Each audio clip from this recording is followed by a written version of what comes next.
Hello, everyone. Hope you're all doing well. And I just want to take the opportunity to welcome you all to this insightful episode of Nigerian Azure Community. So today we have the privilege of hosting Sir David Okiyode. He's a renowned expert in cloud security, Palo Alto CTO, and a thoughtful leader when it comes to this field of zero trust architecture. So today, definitely, if you have taken the time to join this session, you've done the right choice, definitely. And another key thing I have to mention as well is that Sir David also is an author. He's written numerous books. Even I have one right here, which I'm reading. So if you haven't got yours, please just go ahead and get one of your books. I mean, he have books on Microsoft Azure security, the AZ500, networking as well, the AZ700, and the one I have right here that I've been looking through and reading is more like a guide when I'm working. Is the penetration testing for Azure ethical hacking. So definitely, we'll put the links below the video as well, so you have the opportunity to check them out. So, say David, welcome to the show. Hey, hello, sir. How you doing? How you I doing? can't complain. I'm Hey, in the presence of the cloud ball, so how can I complain?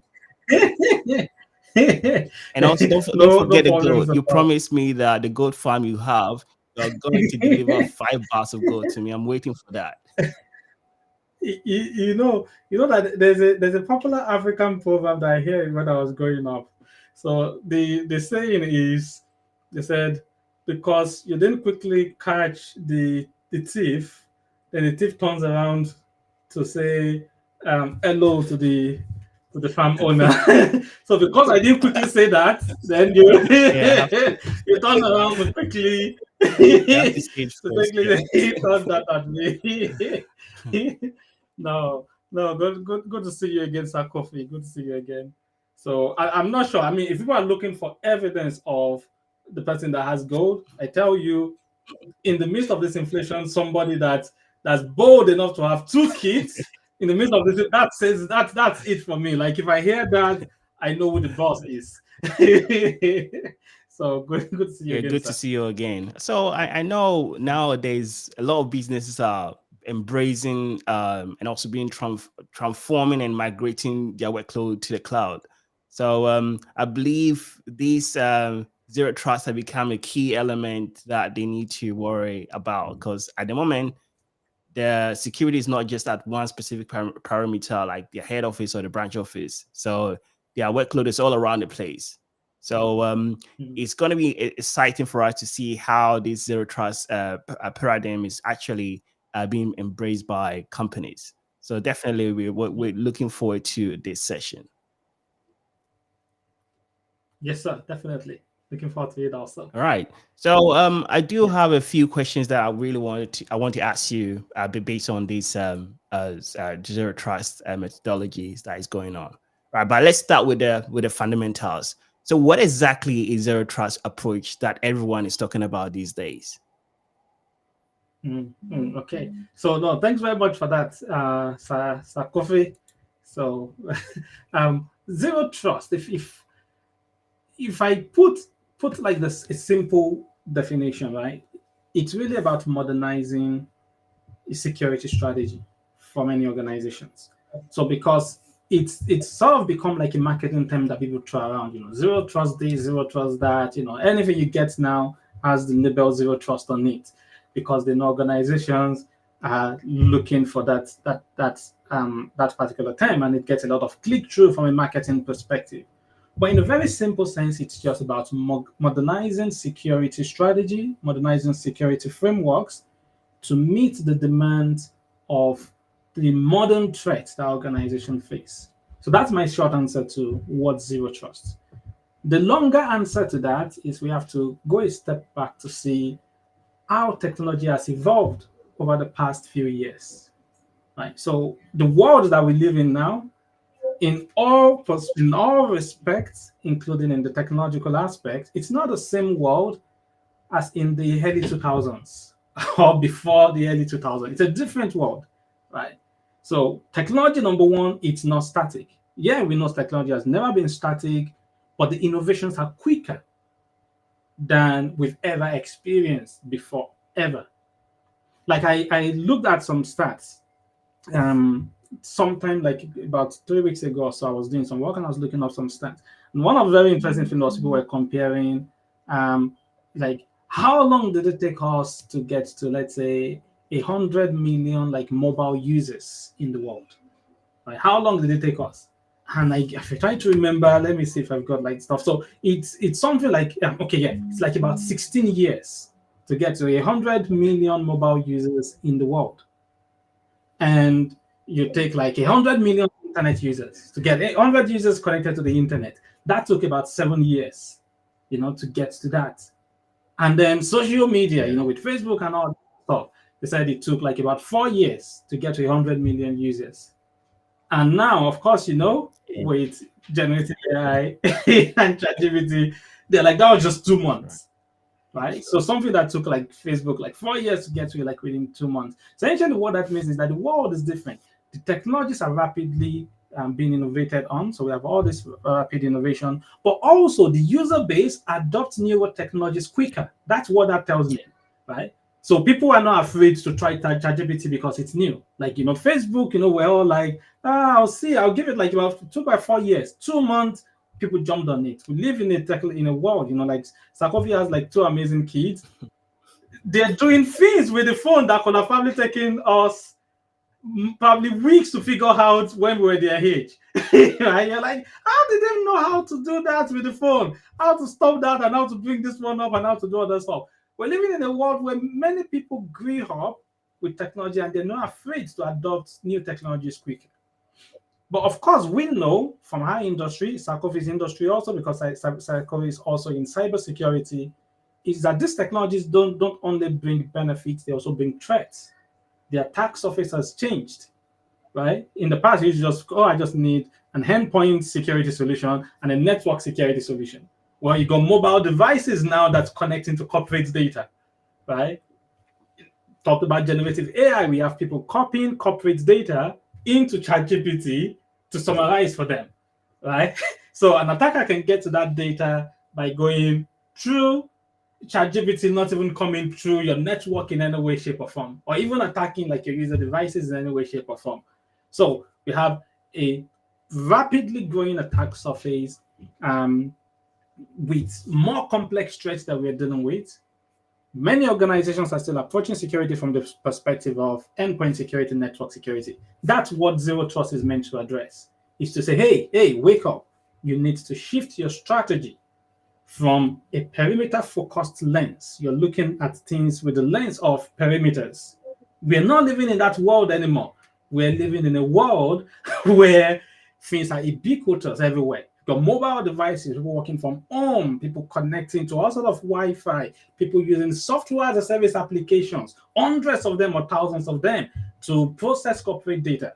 And you have to start adopting certain principles in cybersecurity going forward. That's what zero trust is about. And what are those principles? I'm sure we expand on them as we go on. Assuming breach. So you never assume that you're not going to get breached. Whenever you're designing your cybersecurity, assume that things are going to happen, you're going to get breached, and make sure your architecture takes that into consideration. Verifying things explicitly, so and things like least privilege, microsegmentation, all of those form like different core principles of that. So that would be like my own initial thought for that. What about you, Sarkovi? I would love to hear like your take on that because Sarkovi has also like worked massively like in this area. We both worked at multiple companies together. Yeah, I mean, you hit a nail on the head. It's all about understanding that the security of yesterday is no longer applicable to this new paradigm. I mean, the way that we have evolved. I mean, remember that probably about 5 years ago, people were going to the office, but things have changed. People are working from home now. Organizations have moved all their resources to the cloud, and people are connecting to these cloud resources. So that means, just like you said, you hit a nail on the head. We can no longer rely on just parameter to secure our data, and also we need to have the mindset that everything have to be verified, right? Regardless of the location, we need to use even what we call the conditional access based on where the traffic is coming from. Utilize certain type of principle, identify if the host doesn't have certain type of security measure, then you probably go ahead and have multi-factor authentication, and probably the device is coming from a different location, different method of authentication applied to this. The whole idea is all about ensuring that wherever the location, we are constantly monitoring what is going on, right?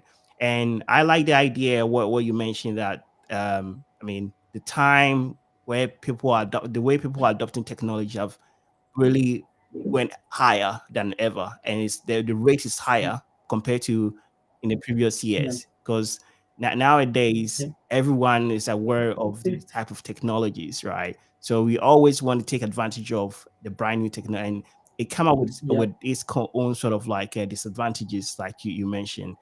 Those things, a normal user might overlook Yeah. it. So organization have is their due responsibility to Yeah. ensure that these measures are in place, to ensure that they maintain that level of Yeah. security. Because if you are not careful, you'll be caught with your pants down. Because you already know that many organizations are Yeah. fall victim to these, right? So it's very crucial that Yeah. the mindset changes. It's security is just like going to the gym, right? Yeah. You have to continuously work Yeah. on it. So I I Yeah. believe on those principles. I wanted to ask another question. Yeah. And it's one of the things, with that rate of adoption, right? With that massive rate of adoption, is um it's giving security has less and less time. Like imagine like in the past, there's a new technology that's like blown up. You're like, okay, let's keep an eye on that. But in the case of like things like generative AI, while you're busy keeping an eye on that, your users are already finding value in them and they're already copying corporate data into them. We were still busy going, oh, let me figure that out a little bit more. Users are like, I'm done Yeah, figuring it out. It's summarizing my emails for me, copy the data, paste it, summarize. I'm not figuring out anything anything else. I figured it out. It's useful for me. I adopt it. absolutely. So security has like that sort of like less amount of time. There's a lower threshold in terms of people adopting these things, and there's more opportunities for people to um, bypass traditional security gates, right? So, okay, you're going to start blocking ChatGPT on the mobile device, sorry, on your corporate devices. Sure, I've got my personal device. Oh, you're going to start blocking me from copying and pasting. Guess what? I get my phone, I take a picture, I convert it straight to text, upload it immediately, summarize it for me, copy it back, boom. It's like there are more ways to bypass like traditional So gates. with what you just said, Tro, Okay. how will organization overcome that? Because now, just like you said, the olden ways of using parameter no longer uh helping in these scenarios. Because if I can take a picture of things and then instantly an AI can just make a copy of it, extract Extract it, the text. and I Yeah. get all the text again in my own personal Yeah. device. So how the Mm. organization then can they stop it at the moment? It's a complex thing, but part of that has to include working with users. So there's a saying that you can't really going in with the attitude of I'm gonna stop you from using this. I've got to understand if these things makes your life simpler, you are going to use it. Right? So, okay, is there a way for me to provide this to you in a safer way? Yeah. Right? Will probably be like okay, I know you're going to use ChatGPT. There's no point in me saying you're not going to use it, except like let's say maybe you're like in the military, Ministry of Defense, and those really tightly locked down where it's like I give orders, and the people have been trained that whenever there's an order that comes down, you have to listen, otherwise it can even be a crime, right? You could be charged for that and all the other stuff. Except to work in that kind of scenario, you've got to work with the people. So part of security now goes beyond, just setting traditional controls to actually work with the people to implement things in a safer way. That's the same aspect when we talk about like DevSecOps, right? So it moves from, oh, let's start thinking about stopping developers. There's no stopping them. They provide value to the business. If the business has to choose between you and them, what do you think the business is going to go for? Like, they provide value to me. They provide the solution that I'm selling, right? So I need them. So can you work with them to help them to figure out how to move at the pace that they need to move in a safe way? So that's part of it, is like, that collaboration and working with the users, understanding what they're using, working with them to say, let's figure out how you can do this in a safer way. Okay, you're going to use ChatGPT.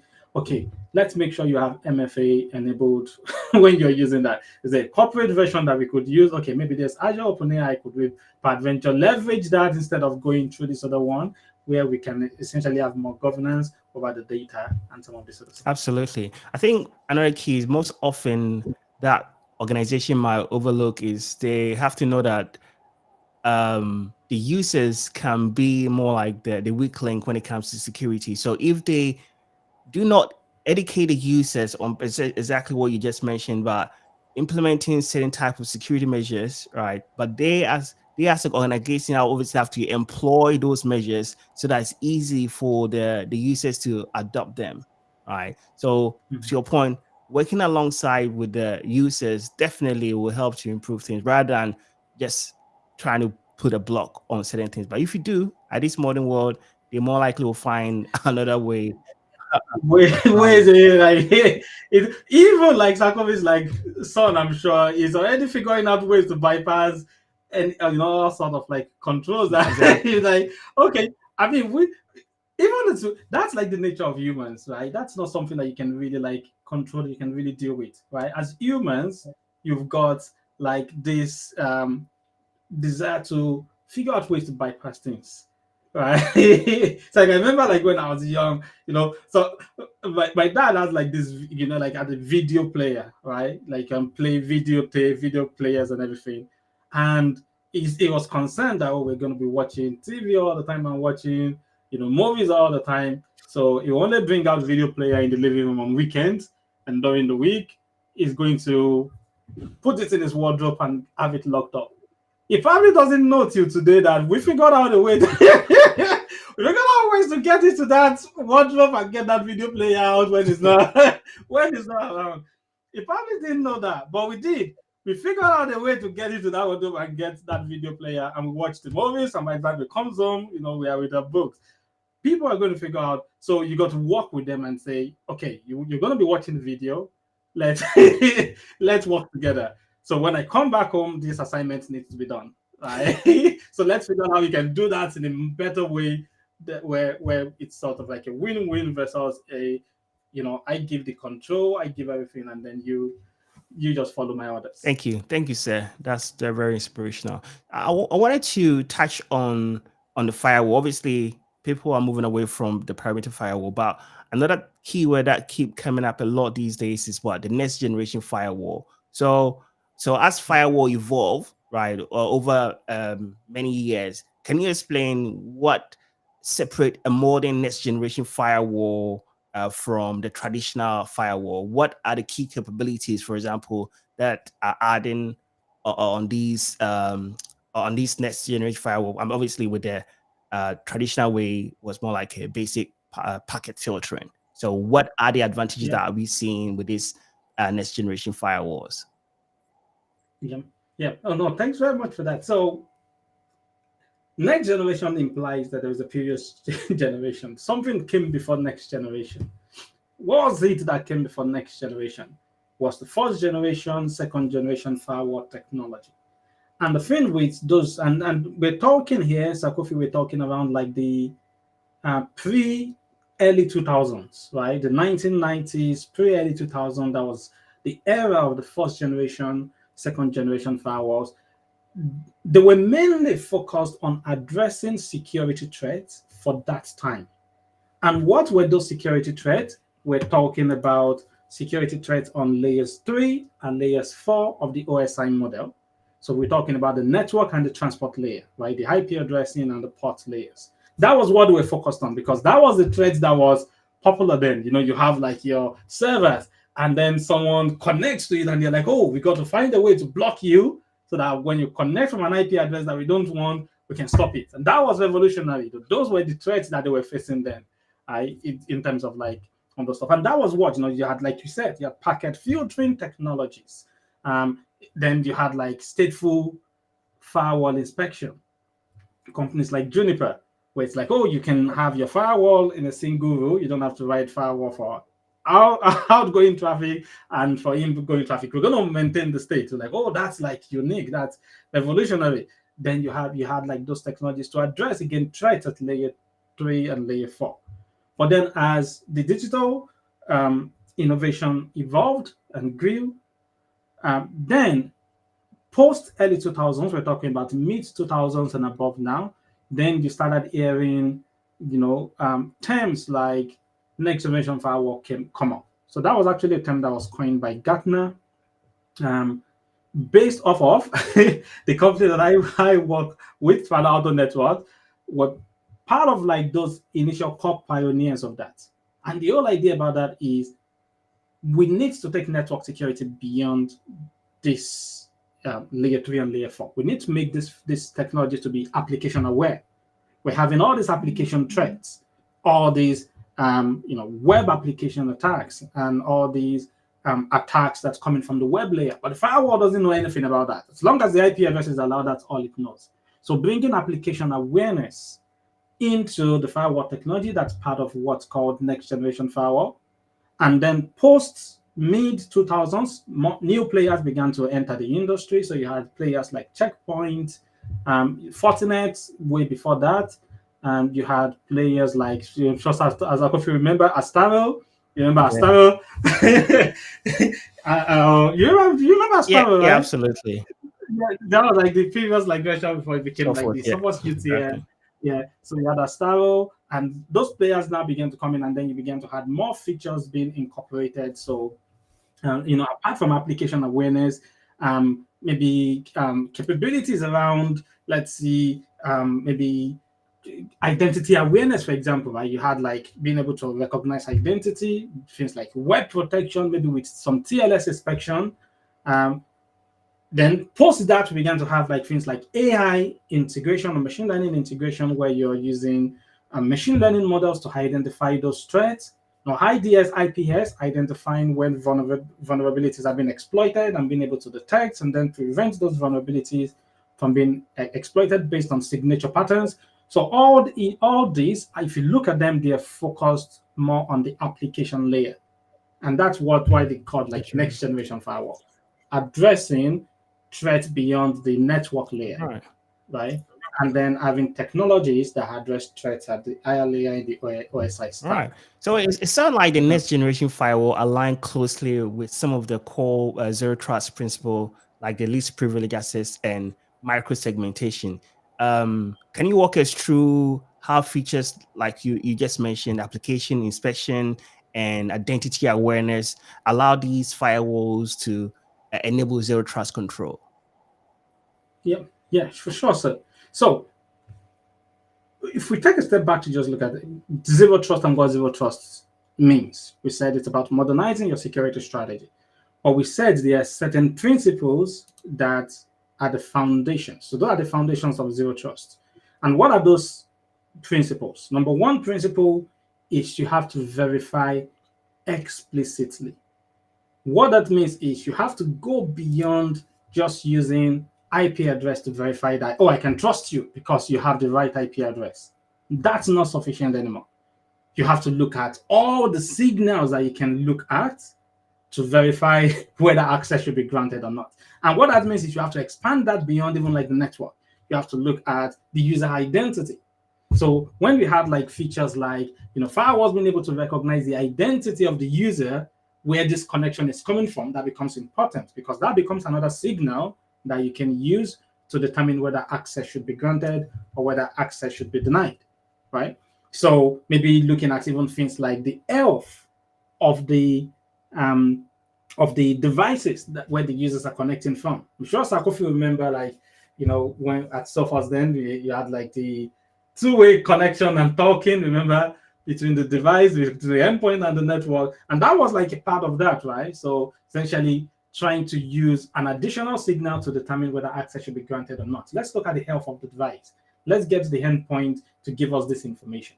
So we can use that to determine whether connection, whether access should be allowed or denied. So that's a big part of that. The other principle of zero trust is the principle of granting least privilege. So you have modern technologies that enables that. So technologies like just-in-time access. Access is only going to be granted at the point of need, right? So it's not like, so if you imagine like you have like a card to enter a building, but the card doesn't work all the time. The card only works whenever you really need to go do something inside that building. Then you request for access. I've got to go into this building for 5 minutes to get this. Okay, you're going to add 5 minutes to your card, Sir Coffee. You're going to be able to use it for 5 minutes to go into the building, do whatever you want to do 5 minutes. After which the access is removed.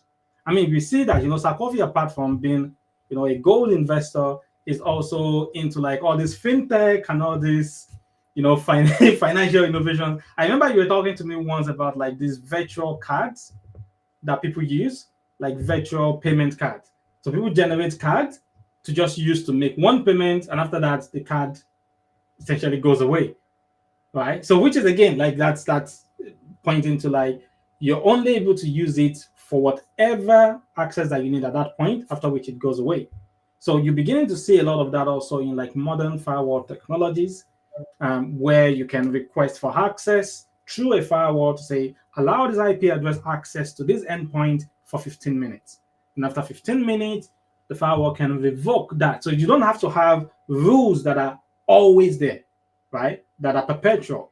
You have temporary rules that are generated on demand and removed after they are no longer necessary.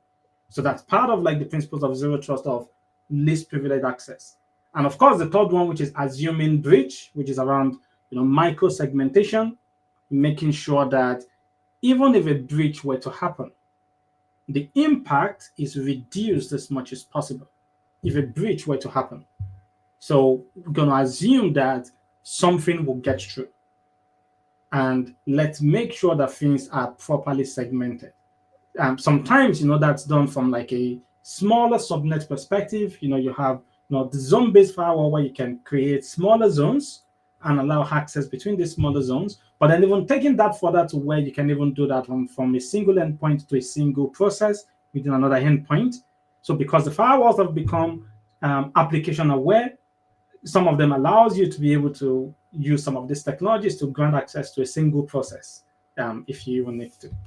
All right, that's amazing. So with companies constantly adopting, let's say, the next generation firewall to protect their workload, I mean, on-premise and even in the cloud as well, what are the key features should they be looking for? You did mention a few of them, but I just want to know, do they have to, obviously you mentioned application filtering, intrusion prevention, web filtering, and what have you, right? But I'm just trying to figure out, right, do they have to say we need to look at all these, or there are a few things or few of them that they have to be key for them to look out for? I know there is security in depth. So my whole point is that what are the areas that is very crucial that they should be focusing on? Should they be looking at the application more than, let's say, their IDS, for example, right? Or do they have to use a different approach of making sure that everything that they have in terms of security are taken care of? So what I'm trying to draw up is, what are the best practice, just to be precise? Yeah. So one of the things I say about best practice are great, but they're never best for everyone. So best practices are typically not best for everyone. So because what you have in your house is different from what I have in my house. Absolutely. Right. So if somebody comes to try to sell me something to protect gold, I'm like, I don't have gold in my house.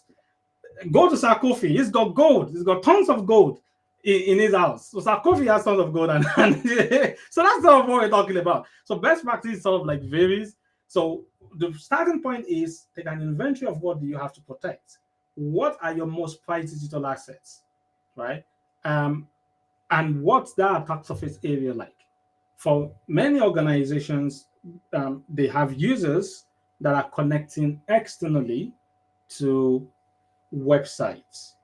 Believe it or not, there are certain organizations that do not allow users to connect externally to websites when they're doing any work on corporate systems, where that is complete lockdown, right? So that's not allowed in any way, shape, or form from any corporate system that they're working on. You have some of those super sensitive organizations. But if you're like a typical organizations where your users are able to connect externally to some of these websites and all these different categories, then that web filtering, web application, web access inspection becomes very critical for you, right? Because you have to be able to catch those threats.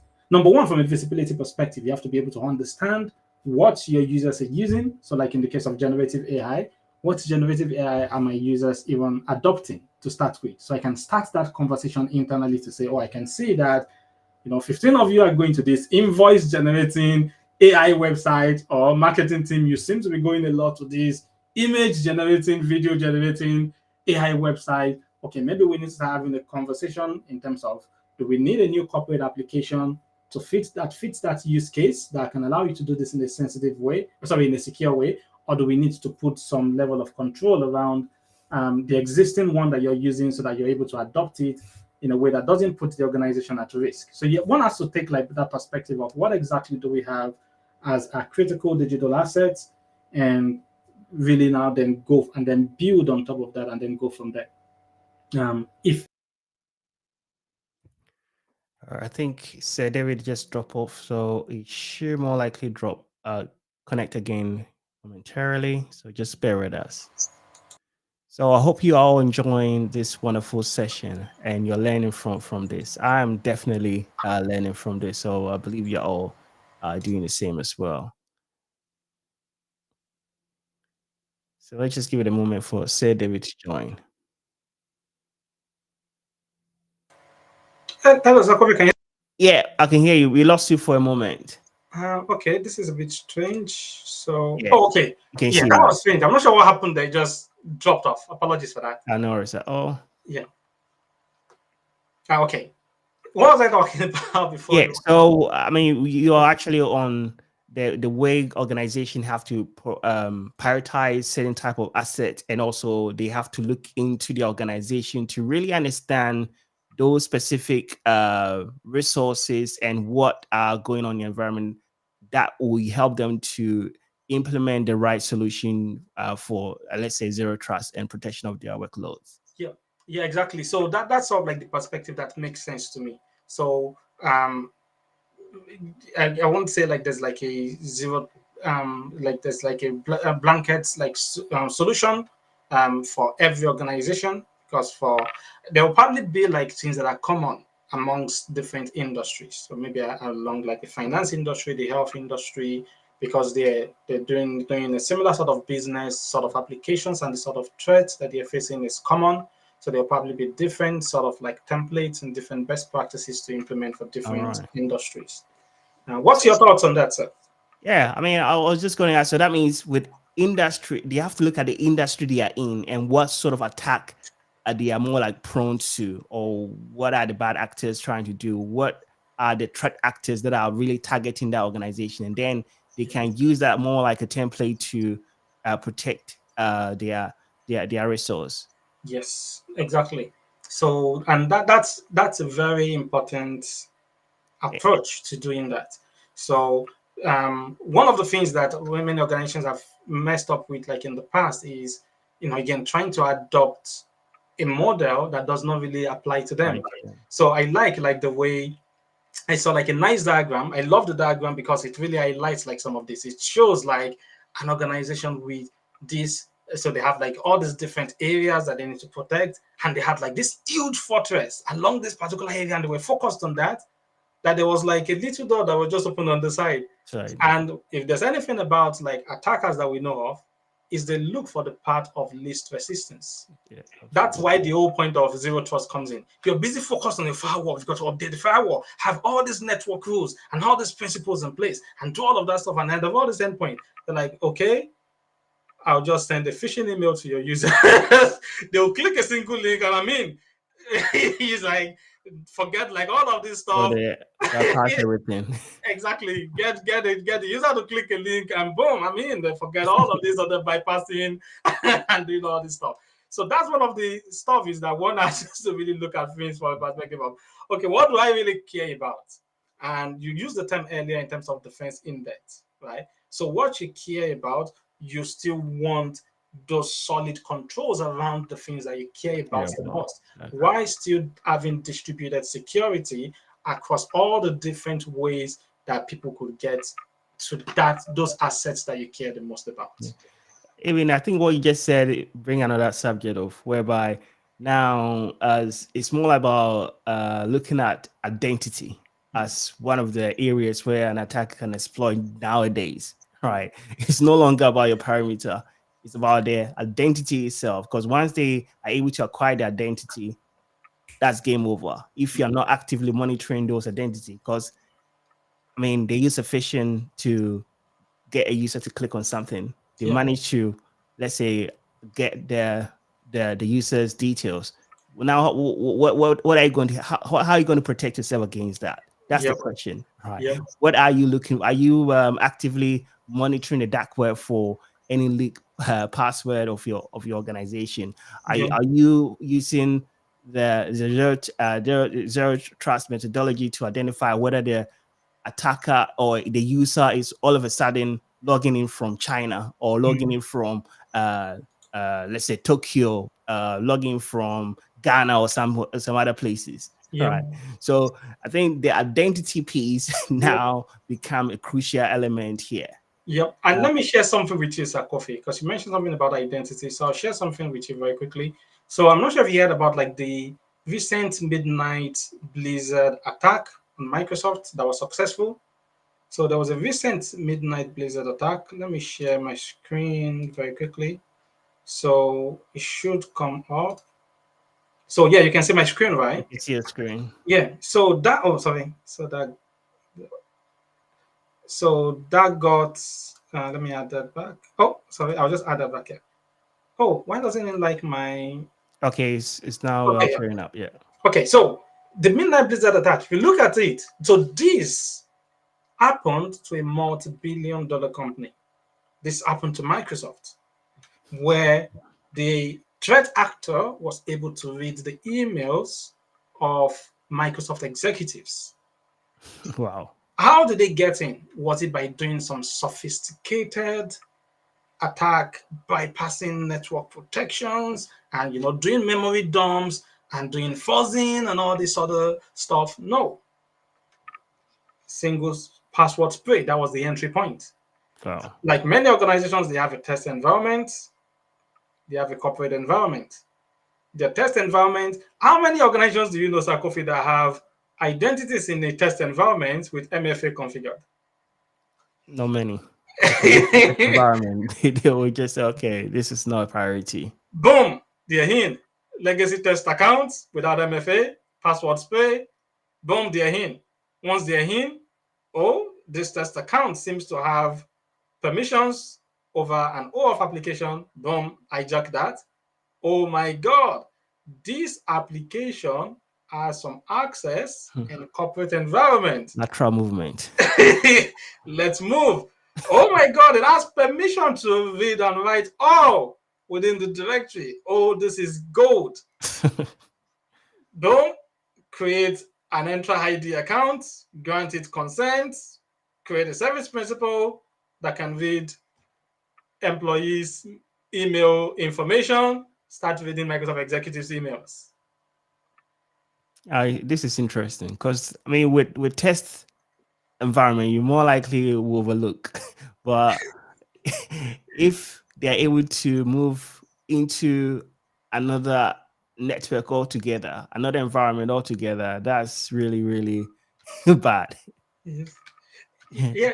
Exactly. And one of the other things, which is a very important question to talk about, Sakofi, is around implementing security is becoming more and more expensive. We have to talk Yeah. about that. It is.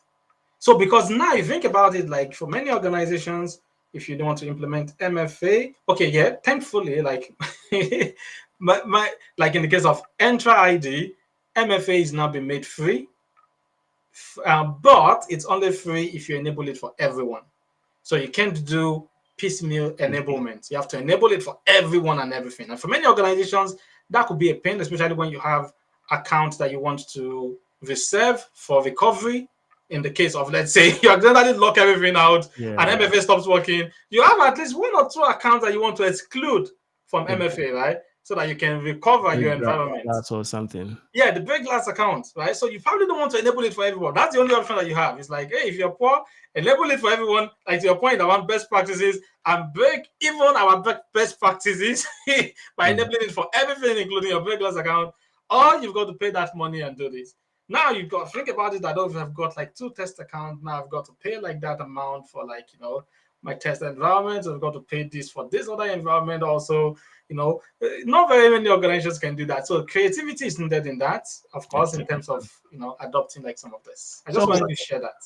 yeah, actually, with this one, let's say it's an organization, their on-prem environment or their production environment, and this happened. If they are using a zero trust methodology, for more likely that will flag out because even though the user that is logging have a legitimate account, a compromised account, then more likely the resources they are trying to access might not be a resource they access all the time, right? So then a zero trust methodology will have that principle in there that this user all of a sudden is you probably have a policy in place that if a user have not accessed a resource for before, then they have to be MFA'd for them to get to the next that resource they have not accessed before. So it comes down to the fact that by implementing these zero trust, you more likely will prevent certain type of attack happening in your environment, even if a password have been compromised. Yeah, yeah. So that's true. But while that is true, Sir Coffee, must also remember that zero trust assumes that there Is will no be breach. a breach Yeah. and putting mitigations in place. So there are multiple points where zero trust principles could have been adopted in this case. Yeah. Right? So, for example, like I'm not sure like how the password spray happened.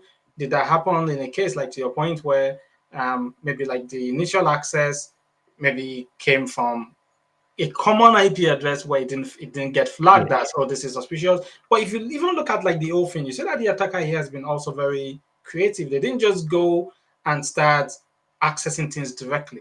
And that's one of the things about the same way that defenders are getting skilled, attackers are getting skilled also. Some of them go to universities to learn. And apart from universities, they've done courses, they have a structure, they have strategies, right?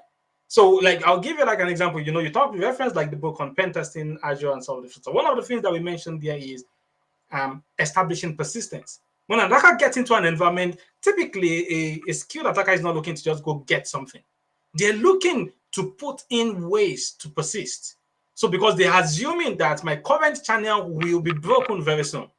So I need to put in foothold that will allow me back in multiple places. So establishing multiple points of persistence within the environment. So in this case, the attacker has been very creative because they didn't just go straight at accessing stuff. No, what they've done is they've created an Entra ID account here, and then they've created a service principal which they use another identity to consent to. So for many organizations, service principles flies under the radar because it looks like, oh, you have all these applications that can read user emails. So maybe Yeah. you read users' calendar information. So maybe you have an application that you use for calendar planning. The application, of course, needs to be able to read your calendar, right? Information. So it's like, oh, it's just an application reading, emails. That's all. So because that flies under that radar, right? But to your point, it's one that should at least be monitored to say anything that even if we know about it, it's something that we constantly review because we assume that breach, so we don't trust anything. Yes. Right. Right? Yeah, absolutely.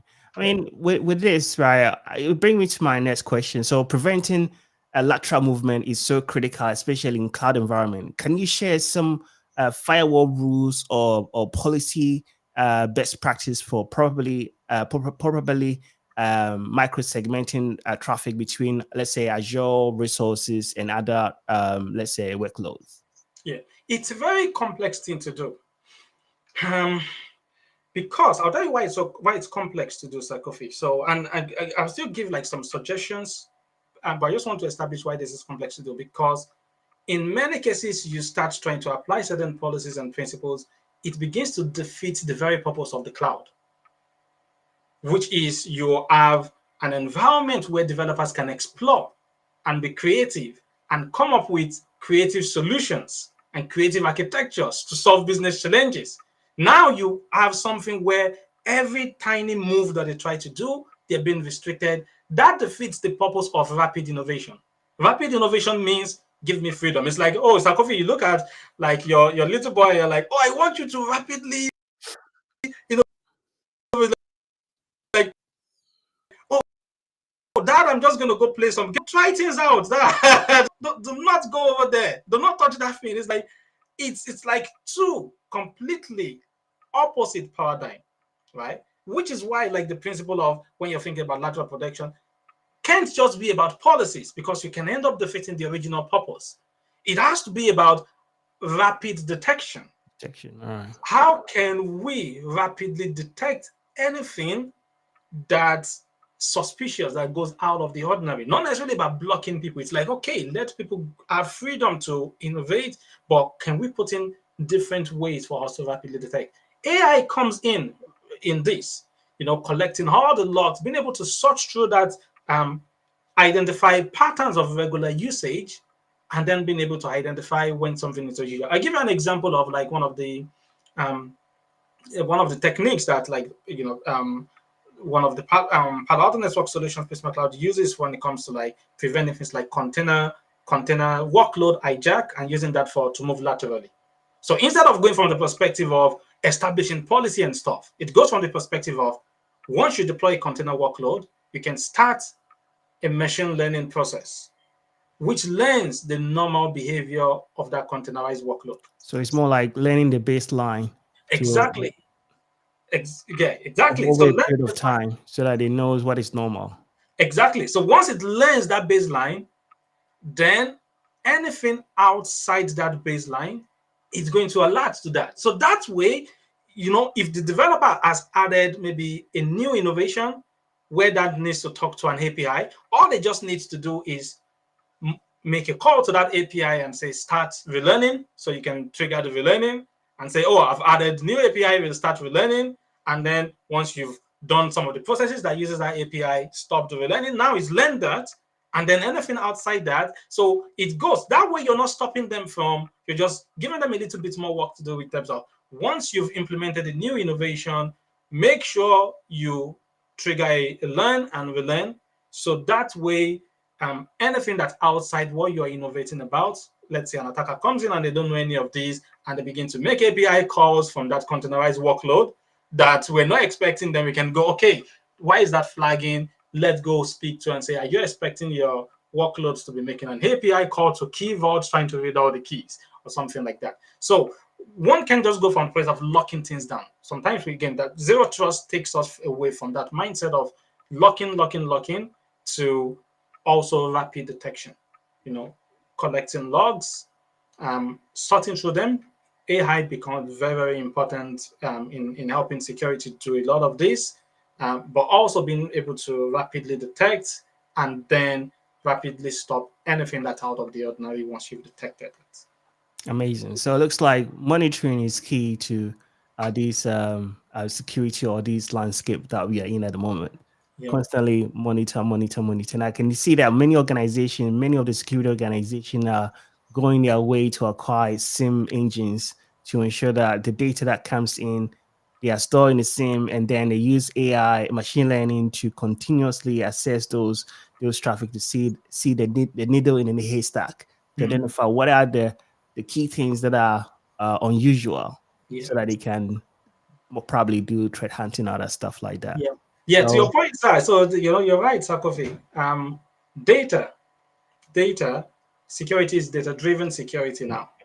It's the powerhouse now. It's data-driven security, not necessarily policy-driven security. The more data you can have, the more context that you can have. And one of the reasons for that also, Zakov, is because of the scale of what we're dealing with here. Talking things that we're talking rapid amount of scale that we've not seen before. Rapid amount of scale that we've not seen before. Take organizations that are doing things from a DevOps perspective. We've had these conversations privately before, Sir Coffee, where company like WeChat, 1,000 deployment every single day to production. Right? 1,000 deployment there. Netflix, hundreds of thousands of services in production, about 300 deployment daily to production. Like how do you like go individual, right? So you've got to so that's why you're seeing like that shift into a data model. It's about getting massive amount of data. So that's the reason why having like security where you go, oh, Sakofi, I've detected like a vulnerability in like in your, I've detected 100 vulnerabilities in your application, and Sakofi is looking at it from as a developer. Sakofi is like, I don't have time for this.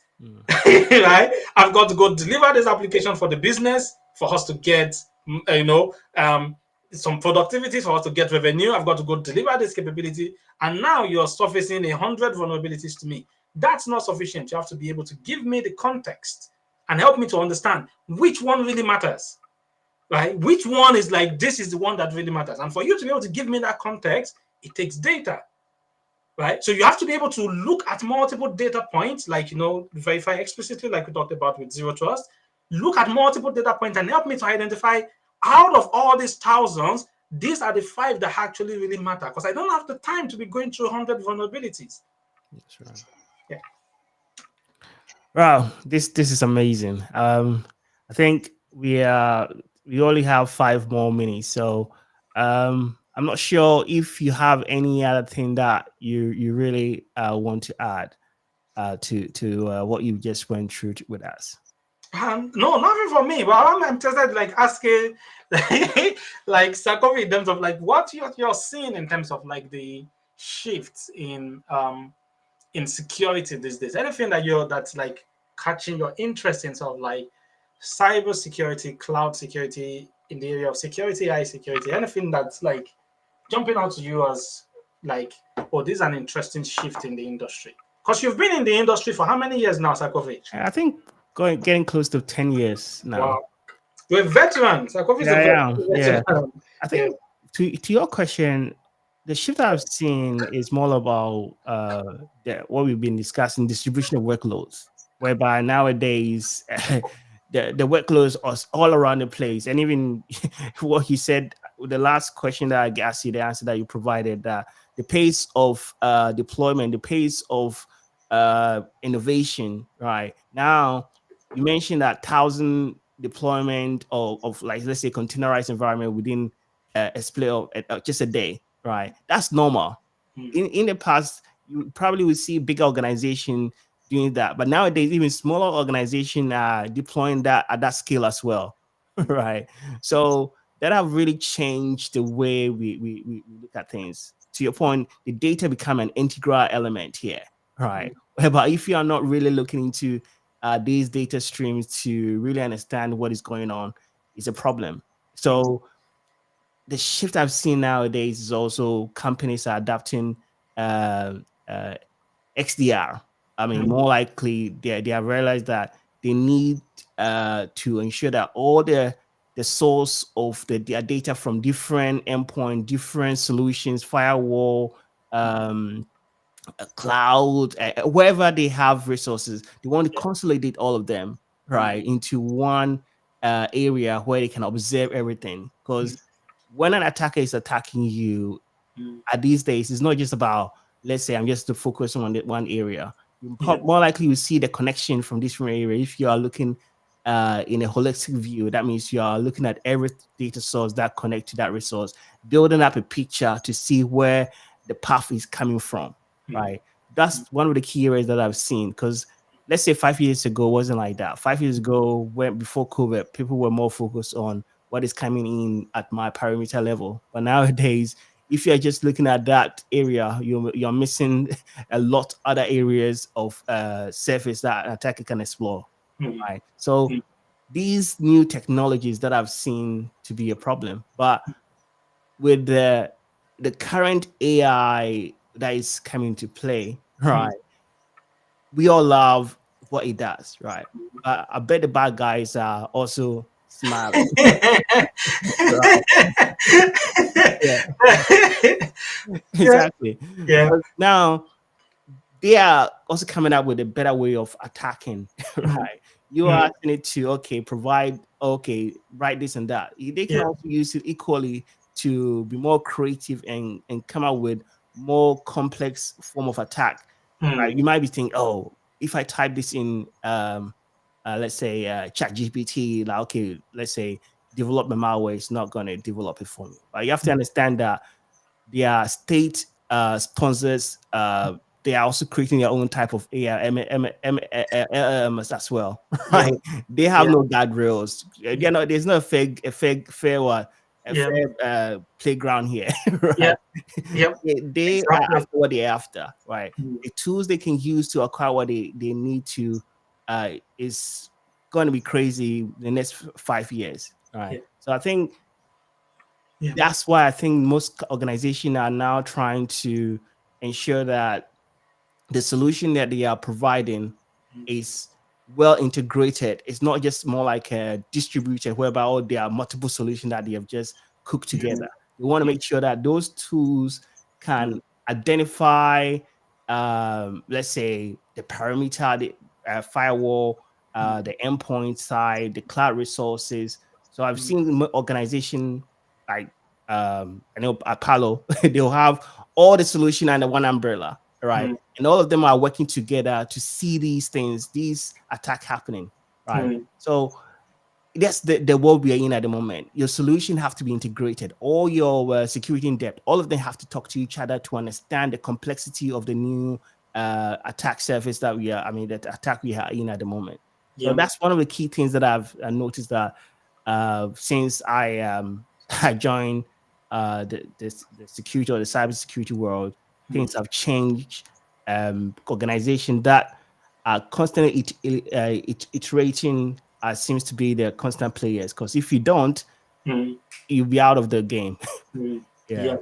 Yeah. That's very interesting observation. I completely agree with that, sir. Completely agree with that.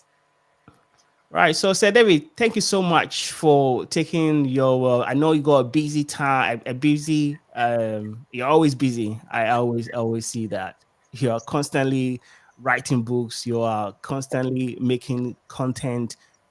Going to conferences. You got one conference coming up, right? So, where are you going? We got the MVP summit, so You thanks. got So MVP summit we coming got the up. MVP summit. All right. Sarkozy decided to just maximize his gold. I'll see you next time.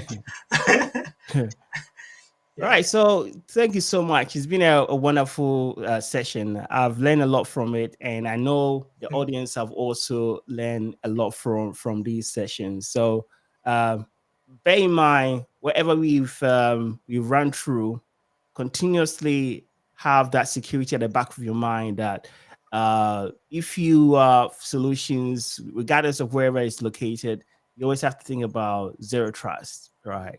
And yeah, so I do understand that many organizations nowadays might be thinking that one solution probably could fix everything, but nowadays it's not the case anymore. Mm. So yes, so David, thank you for such a wonderful time and breaking this down for us. Thanks very much. So Thanks for hosting, sir. I really appreciate it. Thanks. absolutely. So Yes. thank you guys for taking the time to join today's session. We do have another session next week, so I hope you will take that time as well to join that session as well. And if you have not subscribed to the channel, please do well to subscribe because we do have a program that is going on which will give you a more knowledge about cloud, about security, and IT industry in general. So definitely subscribe to the channel. And if you want to reach out to any of us, you can do so by reaching us on LinkedIn. So definitely make sure you stay connected. and also stay connected to in this community as well. Once again, thank you. Enjoy the rest of your day. Right. Thank you very Bye for much. now. Cheers.